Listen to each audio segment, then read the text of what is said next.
Clear করে একবার শুধু আমাকে বল, মাওলা মাফ করে দাও, তুমি তো রহমান, তুমি তো রহমান, তুমি তো রহিম, তুমি তো গফফার, তুমি তো সত্তার, তুমি তো খালিক, তুমি তো মালিক।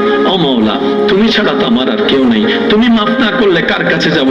তুমি ক্ষমা না করলে কে আমাকে ক্ষমা করবে? তুমি তো দয়াবান, মাওলা মাফ করে দাও না। তুই শুধু মাফ চাইতে থাক। তোর তওবা যদি একবার কবুল হয়ে যায়, সারা জীবনের গুনাহ মাফ হয়ে যাবে। সুবহানাল্লাহ। তুই টেনশন করিস না বান্দা, তুই টেনশন করিস না, আমি আছি তো। সুবহানাল্লাহ বলেন না? এবার বান্দা মনে একটু সাহস পাইছে কি পাই নাই? একটু উৎসাহ পাইছে কি পাই নাই?